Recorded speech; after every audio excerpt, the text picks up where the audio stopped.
first episode of my news showcast. My name is Gary, and this channel exists so that you can always stay up to date with the latest news from all around the world. Here I will try to gather a community of open-minded people, people who strive for freedom and independence, people who make conscious decisions in their lives. Like and subscribe to the channel. Together we can do more. And let's get to the news. In today's episode, Iran massively attacks Israel, hurricane in the US, ecological disaster in Ukraine, Yoshua Benyo's fears about AI, XRP ETF, new diabetes cure, deadly virus in Rwanda, and more.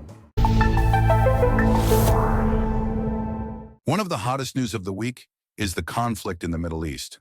On September 27, Hassan Nasrallah, the Secretary General of the Islamist armed organization Hezbollah, was killed in an Israeli airstrike in Beirut.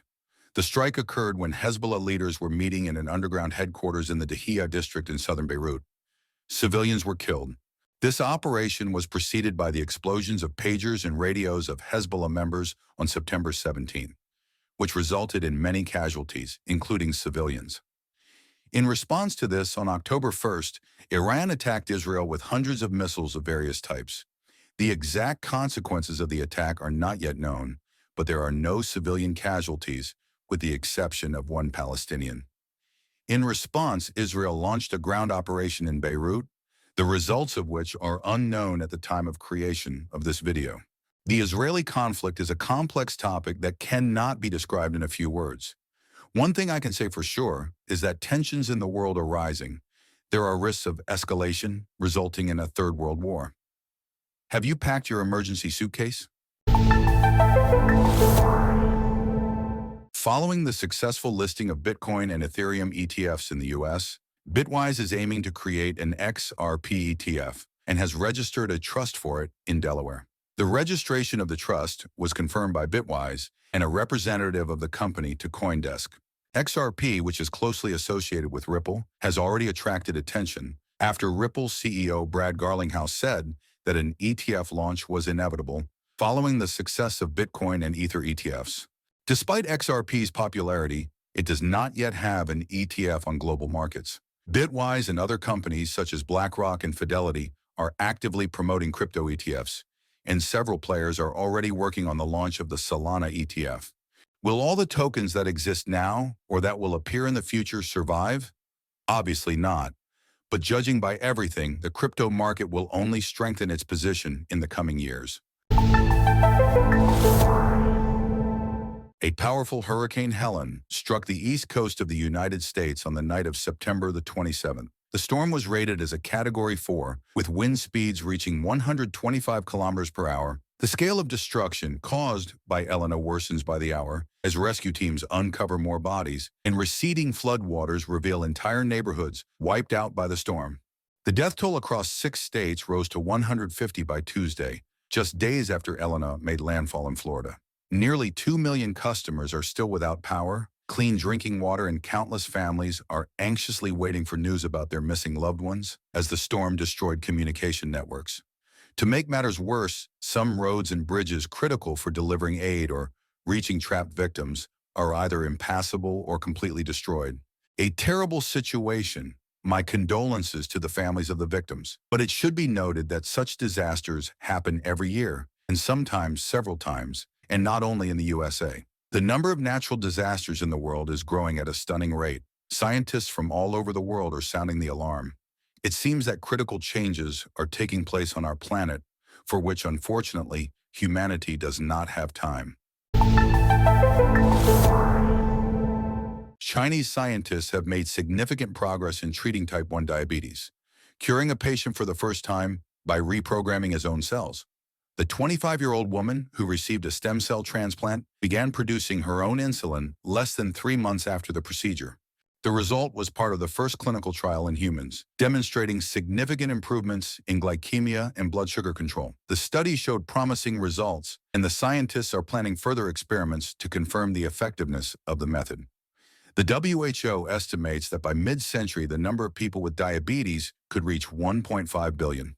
Is one of the largest and most stable feeding troughs of pharmaceutical trans corporations really going to close? We'll see.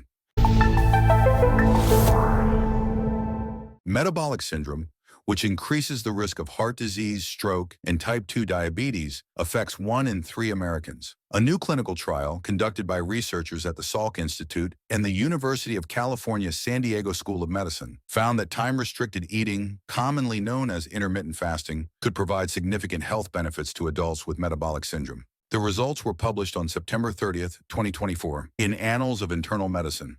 Western diets high in sugar, salt, and fat, along with increasingly sedentary lifestyles, are believed to contribute to the growing rates of metabolic dysfunction. Not only intermittent fasting is good for our health, but short-term fasting of 2 to 3 days or more is good for our health too. This is evidenced by numerous studies and reviews of hundreds of thousands of people. Have you tried giving up food? Write what you think about this in the comments. KERA Therapeutics has secured exclusive global rights to a portfolio of 4 metabolic disorder drugs from Jiangsu Hengrui Pharmaceuticals, positioning itself as a promising new player in the obesity treatment landscape. KERA aims to develop a pipeline of innovative drug candidates targeting obesity and metabolic disorders. The most advanced drug in KERA's portfolio is KI-9531, a once-weekly injectable dual agonist of the GLP-1 and GIP receptors, which has shown strong results in Phase 2 trials conducted in China. In these trials, 53.1% of patients on the highest dose, 6 milligrams, lost 15% or more of their body weight, with side effects like nausea, diarrhea, and reduced appetite being mild to moderate. My advice to you is to take care of your health and not rely on various injections or pills. A deadly outbreak of the Marburg virus has been reported in Rwanda, from which no approved vaccine or treatment available. So far, 8 people have died from the highly contagious virus, which is similar to Ebola. Without treatment, Marburg can have a fatality rate of up to 88%. Rwanda declared the outbreak on Friday, the 27th of September. As of now, 26 cases have been identified, with 8 fatalities, according to Health Minister Sabin Nsanzimana. The source of the outbreak is still unknown, and the virus can take between 3 days and 3 weeks to show symptoms. These include fever, muscle pain, diarrhea, vomiting, and in severe cases, death from extreme blood loss.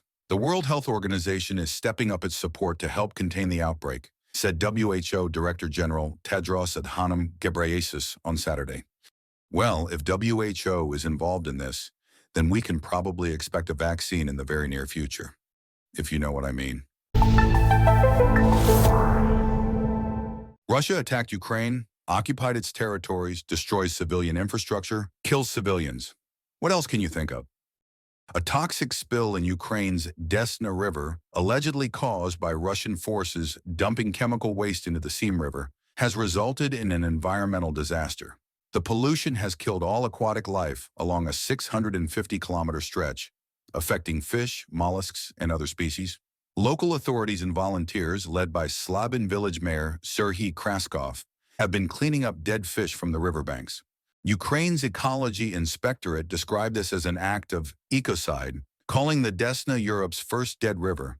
Emergency teams are attempting to oxygenate the water, but recovery could take years. Although Kiev's water supply remains safe, residents are banned from fishing or swimming in the affected areas. AI Godfather Yoshua Bengio is deeply concerned about the unpredictable consequences of AI evolution. Yoshua Bengio played a crucial role in the development of the machine learning systems we see today.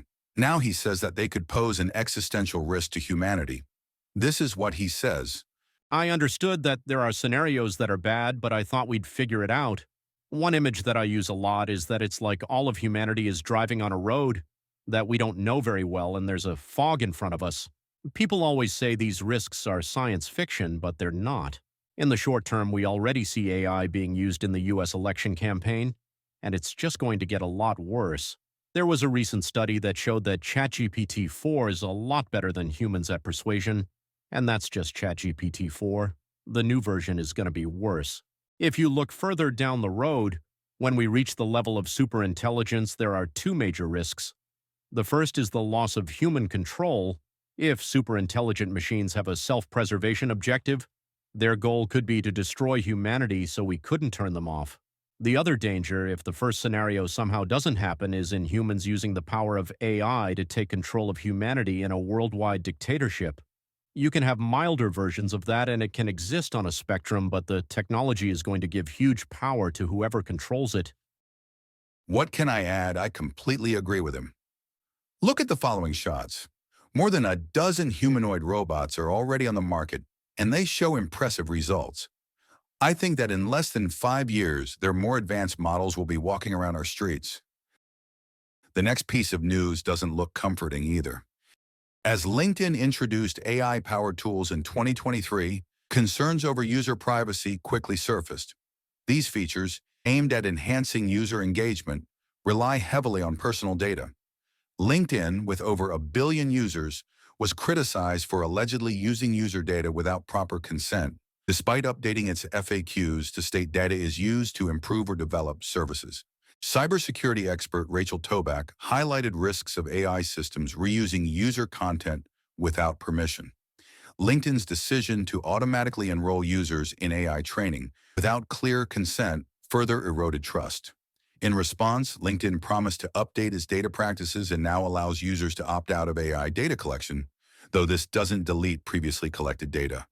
Here's how users can opt out. What do you think about AI? Write in the comments. World is changing fast.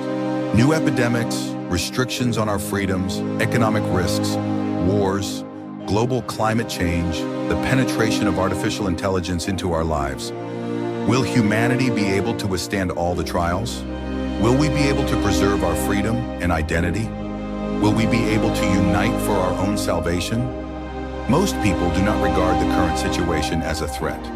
However, if the victim does not see the predator, this does not mean that there is no predator. You can hide in your cozy room under the blanket and hope that everything will pass you by. Or you can come out into the light and become a part of a new progressive community that can change the world. Like and subscribe to the channel. And remember, you decide to be or